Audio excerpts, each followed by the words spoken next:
This is an excerpt from Inside the Yoga Sutras, written by Reverend Jagannath Carrera. Sutra 115. Non-attachment is the manifestation of self-mastery in one who is free from craving for objects seen or heard about.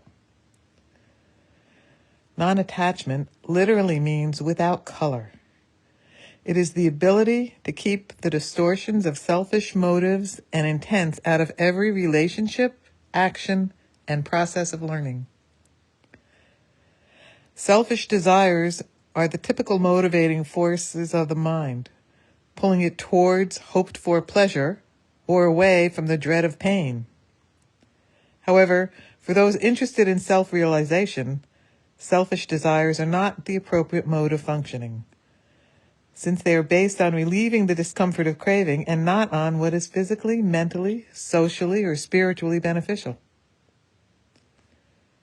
Seekers are called on to cultivate a different foundation for their actions, non-attachment. Non-attachment emerges when the mind voluntarily changes its underlying motivations from selfish to selfless, from seeking sense satisfaction to seeking an experience of peace that transcends external circumstances. Selfless desires gradually release the mind from the sway of sense-motivated activity and open it to the powerful influence of the Purusha. Relating non-attachment to self-mastery might lead us to confuse it with fanatical exercises in repression and self-deprivation. That path often leads to failure and an unbalanced view of the world as a dangerous and evil place. Instead, the self-mastery that expresses as non-attachment is a process of re-educating the mind through the careful observation of the limitations of sense satisfaction. It is the cultivation of realistic, healthy relationships with objects and attainments based on understanding what the world can and cannot offer. Non-attachment is the process of re-educating the mind through assessing life's experiences in regard to their ability to decrease or increase ignorance. Non-attachment is the process of re-educating the mind through the effort to live according to principles that foster spiritual growth rather than what feels good at the moment. Non-attachment is a process of re-educating the mind through cultivating an inner awareness, an introspective mindset that is aware of the motives for actions. And finally, non-attachment is a process of re-educating the mind through the redirection of the will when making choices, not by repression of desires, but by directing the attention away from selfish actions and towards those that are selfless. But these explanations are probably not enough to inspire a confident, enthusiastic practice. It's hard to drop the feeling that non-attachment is somehow unnatural, that it rejects human emotions and promotes a dour view of life. That is why success in non-attachment requires a deeper understanding of the nature of attachments and why we are being asked to avoid them. Attachments are attractions we feel towards objects or people that we believe have brought us pleasure. Aversion, the feeling of repulsion for certain objects or events that we believe bring discomfort, is attachment in reverse. As seekers, we sometimes find ourselves caught in a contradiction. We believe that it is unreasonable to expect the world to provide permanent fulfillment. Meanwhile, even as we strive to experience the unbounded peace that is our true nature, we cling to a list of things we think we need to be happy. This contradiction occurs because we habitually attribute the power to confer happiness onto objects and attainments. We catch a whiff of warm apple pie. Immediately, without any apparent thought, a craving develops. Craving, never a comfortable state, nudges us into action. We expend the time, energy, and funds necessary to get some nice apple pie. Enjoying a slice, a thought arises. It may seem harmless, yet it exemplifies a way of thinking that leads to suffering. That made me happy.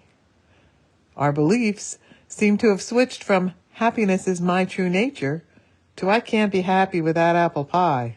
What happened?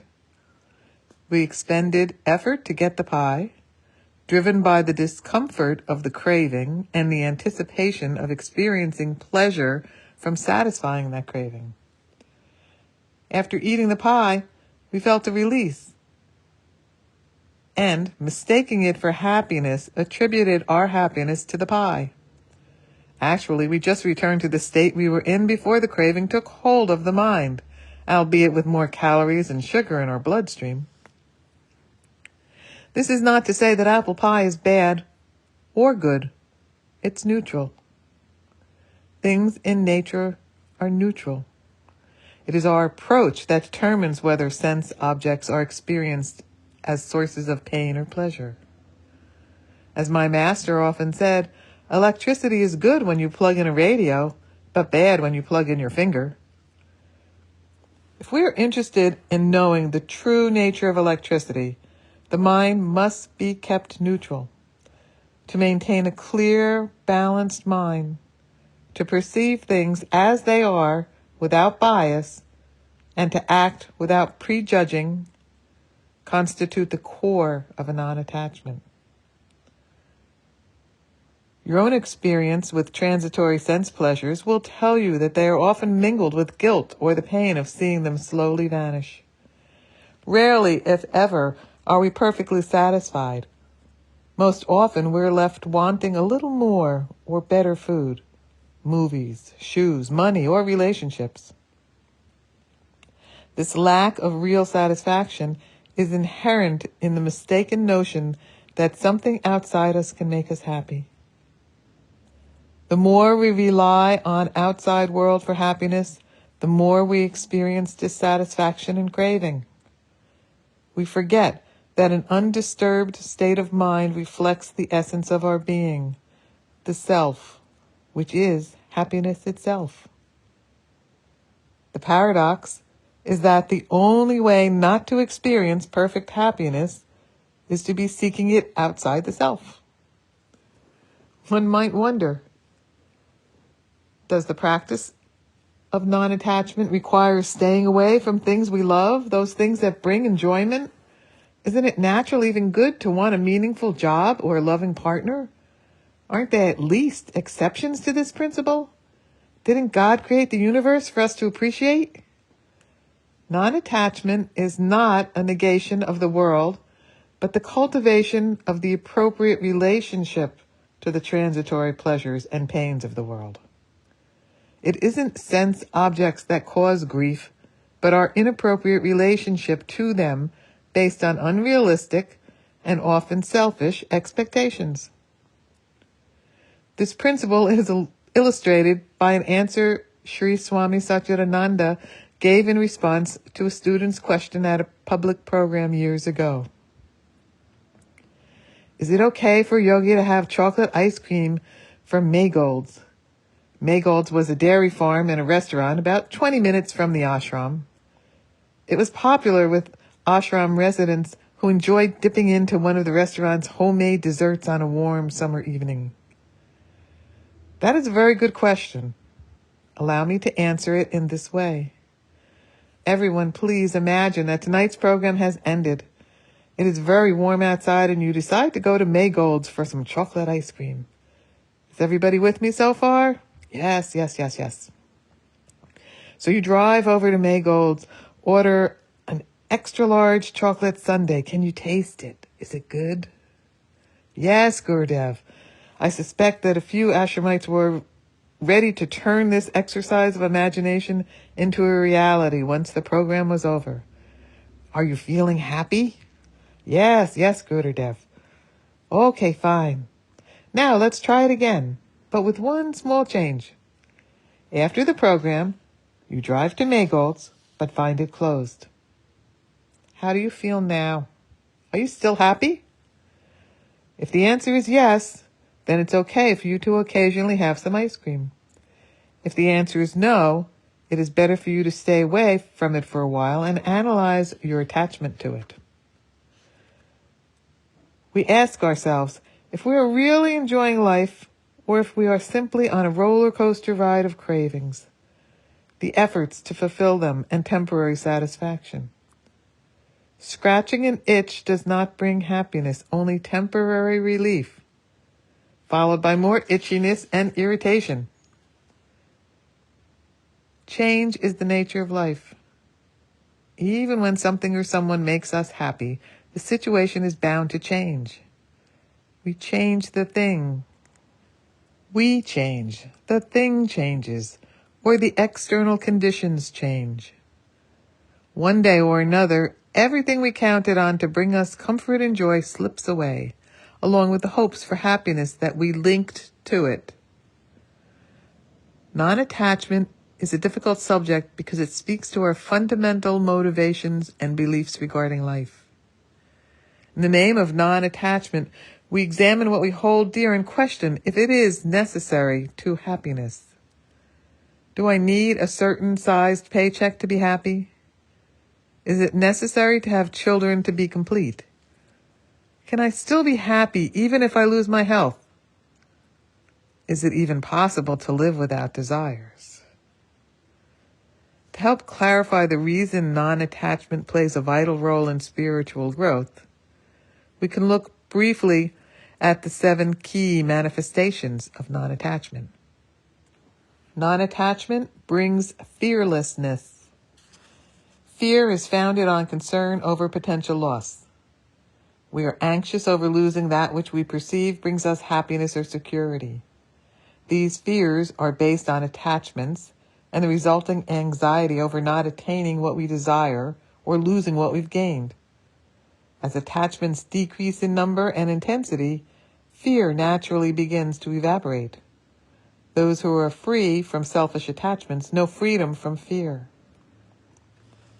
Non-attachment expresses as service.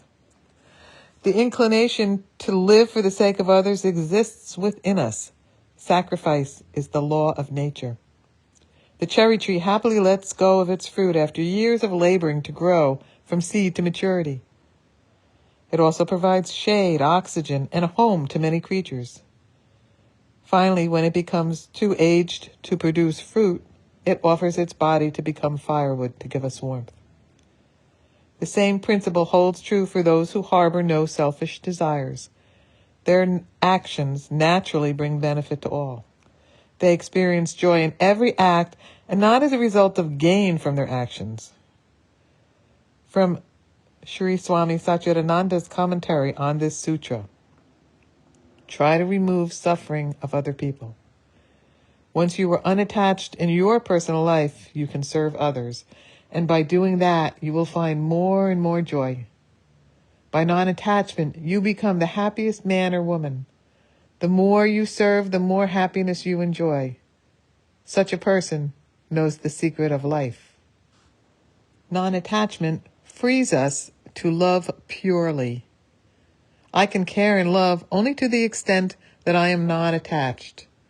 If I am 100% concerned with what's in it for me, how much love is left for you? 0. If I'm 75% attached, there will be a 25% remaining for your welfare. Only when I am 100% non-attached am I free to love and care without reservation. Non-attachment is the polar opposite of being indifferent, aloof, and uncaring. The objective in any relationship should be to continually reduce selfishness so that more love can be brought forth. Non-attached love seeks to increase the welfare and well-being of everyone. Non-attachment includes taking care of ourselves. If we are interested in being useful, we should take good care of ourselves. But it should be done with the proper understanding. Our own heart serves as a good example. It tirelessly fulfills its responsibility for decades. Yet the first blood it pumps is not to the body it is working to serve, but to itself. The heart knows that without first partaking in a little life-giving blood, it would not be able to serve the body. Rest, recreation, and rejuvenation can all be part of service to others. Non-attachment brings skill. It is mainly a person with non-attached mind who can do a job perfectly. Free from the anxiety born of selfish expectations, the full power of the mind is available to engage in the project at hand. Non-attachment cultivates nirodha. Attachments comprise the major source of distractions that prevent steady mental focus. Even when we are determined to direct our full attention to the task at hand, the mind wants to think about other things. That wanting is an expression of attachment. Without attachment, we could make the mind focused at will. In a way, we could think of meditation as the concentrated practice of non-attachment. Success in meditation requires not only the ability to direct and keep the awareness on the object of attention, but the skill of letting go of distracting thoughts as well. This skill can be beneficial in daily life. If we can learn to let go of our to-do list while we meditate, we can someday let go of the thought of impatience over getting caught in a traffic jam or the anger we feel toward our spouse or employer. Non-attachment opens the door to wisdom. Wisdom is the ability to rise above perceptions that are clouded by biased self-interest, to discern the meaning concealed in a fact or event. I'm going to repeat that. Wisdom is the ability to rise above perceptions that are clouded by biased self-interest, to discern the meaning concealed in a fact or event. Non-attachment lifts us over the trees so that we can see the forest. If our attention is captivated by the disappointment we feel for a tree that has fallen, life in the forest can seem cruel and senseless. But if we expand our vision, we will see that this same fallen tree is returning needed nutrients to the forest floor, as well as continuing to provide a home for countless creatures. Non-attachment frees the mind to rise above self-centered notions of the way of life so that we can glimpse the divine plan. Understanding and working with non-attachment is a challenge, but it's also highly rewarding. One day we will discover non-attachment's character as inner strength, objectivity, loving and caring, and the best way to enjoy life. Even a little success in non-attachment brings great benefit. Om Shanti.